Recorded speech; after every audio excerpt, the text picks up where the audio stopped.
हम पुकार पुकार के बोल रहे हैं सर, आदमी लोग सुन रहे नहीं है। ये तो जादू वाला तेल नहीं है, ये 108 जड़ी बूटी का तेल रहता है। इस प्रकार का हादसा होगा कल्पना नहीं करी थी, लेकिन जांच के बाद उस जांच से सबक लेना पड़ेगा। हम हर बार घटना होती है, जांच कराते हैं, फिर ठंडे बस्ते में डाल देते हैं।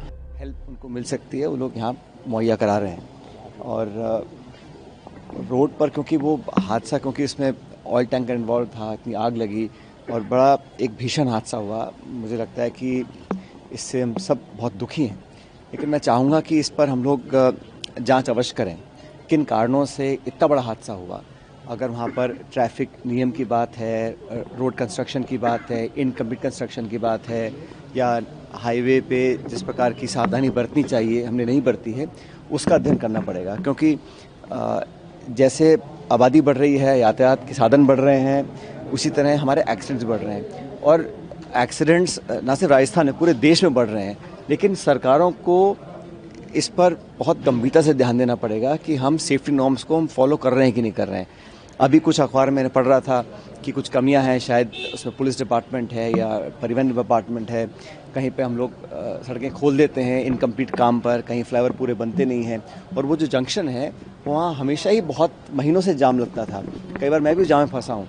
लेकिन इस प्रकार का हादसा होगा कल्पना नहीं करी थी। इसलिए आने वाले समय में अगर हमें ऐसी घटनाओं से बचना है तो बहुत सावधानी बरतनी पड़ेगी, न सिर्फ सरकार को, लेकिन जो लोग भी हैं, हम लोग भी जो सड़कों पे चलते हैं, थोड़ी सावधानी से काम करें। क्योंकि जिस प्रकार आग लगी है, लोगों की मौत, मैं देखकर बड़ा मन खराब हुआ। क्योंकि 70% 80% बर्न्स लोगों को हैं जो अभी आईसीयू भर्ती हैं, और बहुत लोगों की मौत हुई है। मैं बड़ा दुख हम सब लोगों को है, उम्मीद करता हूँ कि ऐसी घटना कभी ना हो। मृतकों के लिए सरकार से कोई विशेष मांग? नहीं, सरकार ने, जहाँ मेरी जानकारी, सरकार ने कुछ आर्थिक मदद लोगों को दी है, और भी अगर ज़रूरत पड़े तो सरकार को करना चाहिए, ना सिर्फ राज्य सरकार को लेकिन केंद्र सरकार को भी। क्योंकि ये अधिकांश जो लोग थे वो बहुत साधन संपन्न नहीं थे और वर्किंग क्लास के लोग थे, तो उनकी जितनी सहायता हो सकती है करनी चाहिए, सरकार को भी, हम सब लोगों को करनी चाहिए।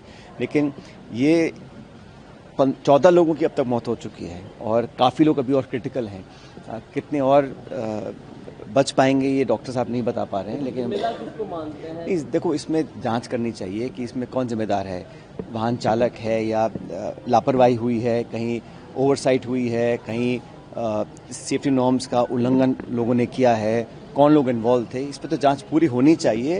लेकिन जांच के बाद उस जांच से सबक लेना पड़ेगा। हम हर बार घटना होती है, जांच कराते हैं, फिर ठंडे बस्ते में डाल देते हैं। उसको लागू करने के लिए, सेफ्टी नॉर्म्स को लागू करने के लिए, अच्छी प्रैक्टिस लागू करने के लिए मापदंड बनाने पड़ेंगे, और कोई ना कोई जिम्मेदारी लेगा हर स्तर पर, सरकार के स्तर पर, जिला स्तर पर, विभाग के स्तर पर, डिपार्टमेंट के स्तर पर और समाज के स्तर पर भी।